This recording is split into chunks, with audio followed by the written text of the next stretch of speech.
اعوذ باللہ من الشیطان الرجیم بسم اللہ الرحمن الرحیم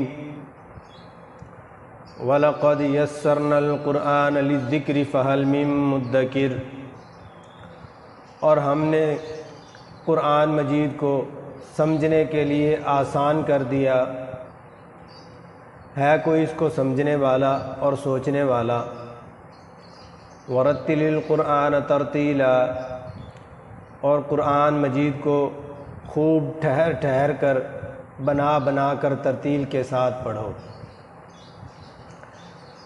ایک حدیث جو ہم سارے سنتے چلے آ رہے ہیں، نبی کریم صلی اللہ علیہ وسلم نے فرمایا، خیرکم من تعلم القرآن وعلمہ، تم میں سب سے بہتر وہ ہے یا تم میں بہترین شخص وہ ہے جو خود قرآن سیکھے اور دوسروں کو سکھائے۔ اس حدیث میں دو کام بتائے گئے ہیں، ایک قرآن مجید کو سیکھنا اور دوسرا قرآن مجید کو سکھانا۔ ان دونوں کاموں میں جو بھی کوئی ایک کام کرے گا وہ سب سے افضل ہے، اس کو سب سے افضل کی بشارت دی گئی ہے، اور یہ فرمان میرے نبی صلی اللہ علیہ وسلم کا ہے جن کی بات حرف آخر ہوتی ہے۔ تو قرآن مجید عربی زبان میں نازل ہوا۔ عربی زبان ایک ایسی زبان ہے جس میں تھوڑے سے الفاظ کی تبدیلی معانی بدل دیتی ہے۔ مثال کے طور پر سورۃ فاتحہ کا آخری لفظ وَلَا الضَّالِّينَ، جس کا مطلب ہے نہ ہی ان گمراہوں کا رستہ۔ اگر ہم اس کو ذال کے ساتھ پڑھیں گے، ذال کے ساتھ، تو اس کا مطلب ہو جائے گا اور نہ ہی ان ذلیلوں کا رستہ، یہ بھی غلط۔ اگر ہم اس کو زا کے ساتھ پڑھیں گے، زا، را اور زا، اس کا مطلب ہو جائے گا اور نہ ہی ان پھسلنے والوں کا رستہ۔ اگر ہم اس کو طا اور ضا کے ساتھ پڑھیں گے، وَلَا الضَّالِّينَ، اس کا مطلب ہو جائے گا اور نہ ہی ان جانے والوں کا رستہ۔ یہ تینوں معنی غلط ہیں۔ اگر ہم ان الفاظ کے ساتھ اس لفظ کو پڑھیں گے نماز میں بھی اور قرآن مجید پڑھتے وقت بھی، تو معنی کی تبدیلی ہوگی، جس سے نہ نماز ہوگی نہ ہمیں قرآن مجید کا ثواب ملے گا۔ اصل لفظ صاد اور ضاد یا ضاد دونوں لفظ ٹھیک ہیں، معنی میں تبدیلی نہیں آتی۔ وَلَا الضَّالِّينَ، اور نہ ہی ان گمراہوں کا رستہ۔ اب آپ اس بات سے اندازہ لگا لیں کہ تھوڑے سے الفاظ کی تبدیلی ہے، کوئی اتنا لفظ بڑا چینج نہیں ہوا، صرف الفاظ ادا کرنے میں تھوڑی سی تبدیلی ہوئی ہے، تو کتنا بڑا معنی چینج ہو گیا۔ تو ہم نے انہی باتوں کا خیال رکھنا ہے۔ اب ایک اور مثال لے لیں۔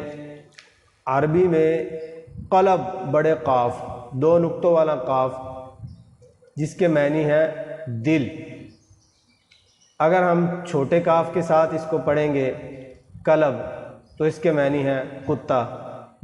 اب آپ دیکھیں کہ قرآن مجید میں جس جگہ پر بڑا قاف لگا ہوا ہے، اگر ہم اس جگہ پر چھوٹا قاف لگا دیں تو کتنا بڑا معنی چینج ہو جائے گا۔ تو اگر ہم نے قرآن مجید کو صحیح ثواب کی نیت سے پڑھنا ہے، جس کے بارے میں اللہ تعالیٰ فرماتا ہے کہ ایک حرف کے بدلے 10 نیکیاں ملیں گی، تو ہمیں صحیح مخارج سے قرآن مجید کو پڑھنا ہوگا اور سمجھ کر پڑھنا ہوگا۔ ایک حدیث ہے سنن ابن ماجہ کی، نبی کریم صلی اللہ علیہ وسلم نے فرمایا، قرآن مجید کی ایک آیت کو سمجھ کر پڑھنا، ایک آیت کو، صرف ایک آیت کو سمجھ کر پڑھنا 100 رکعت نوافل نماز سے بہتر ہے۔ نبی کریم صلی اللہ علیہ وسلم نے فرمایا، قرآن مجید کی ایک آیت کو سمجھ کر پڑھنا 100 رکعت نماز نوافل سے بہتر ہے۔ اب آپ دیکھیں کہ نماز جب ہم پڑھتے ہیں اس میں ہم قرآن مجید بھی پڑھتے ہیں، قرآن مجید کے ساتھ سورۃ فاتحہ پڑھتے ہیں اور اس کے ساتھ سورت بھی ملاتے ہیں۔ اگر ہم نے ان کو سمجھ کر نہیں پڑھا ہوا تو ہم صرف قرآن مجید کی بیٹھے ہوئے ایک آیت سمجھ کر پڑھ لیں تو وہ 100 رکعت نماز نوافل سے بہتر ہو جائے گی۔ تو اسی سلسلے میں ہم نے پروگرام کا آغاز کیا ہے، جس میں ہم آپ کو انشاءاللہ تجویز کے ساتھ، ترتیل کے ساتھ، قرأت کے ساتھ، صحیح الفاظ کے ساتھ قرآن مجید پڑھنا سکھائیں گے۔ قرآن مجید سے پہلے جو ہم پر فرض ہے نماز، ہم اس کو ٹھیک کریں گے۔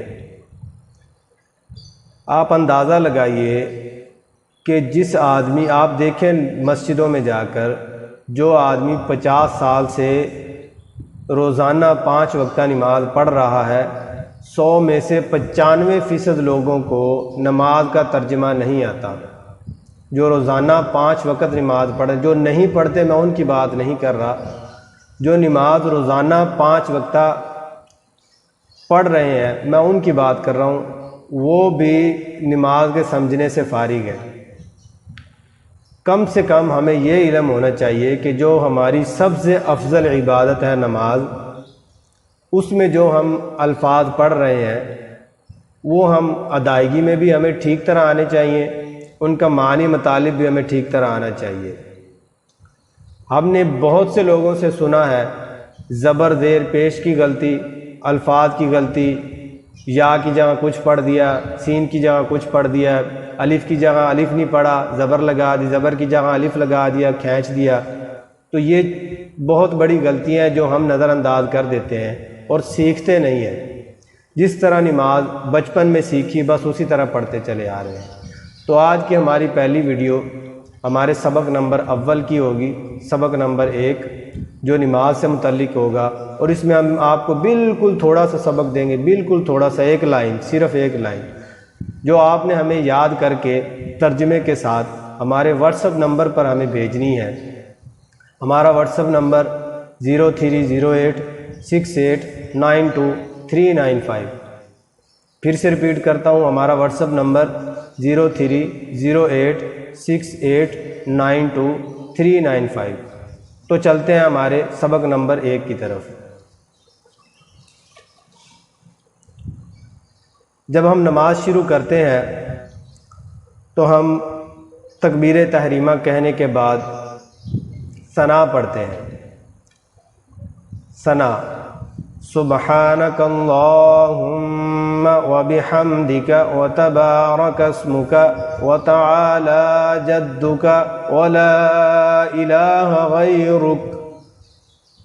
اب ترجمہ اس کا: اے اللہ، تیری ذات پاک ہے اور خوبیوں والی ہے، اور تیرا نام برکت والا ہے، تیری شان بہت اونچی ہے اور تیرے سوا کوئی معبود نہیں۔ اب ہم نے لوگوں سے نماز سنی، وہ سبحانک اللہم وبحمدک وتبارک اسمک وتعالی جدک ولا الہ غیرک، دیکھیں کہ کتنا بیڑا غرق کیا ہوا ہے نماز کا۔ تو آج ہم آپ کو جس طرح سبق دے رہے ہیں، کوشش کریں اسی طرح، اسی لب و لہجے میں، اسی انداز میں، اسی طرح قرأت کے ساتھ ہمیں ہمارے واٹس ایپ نمبر پر سینڈ کر دیجئے۔ ہم دوبارہ سبق ریپیٹ کر رہے ہیں: سبحانک اللہم وبحمدک وتبارک اسمک وتعالی جدک ولا الہ غیرک۔ بس آج کا ہمارا سبق ثنا تک ہے۔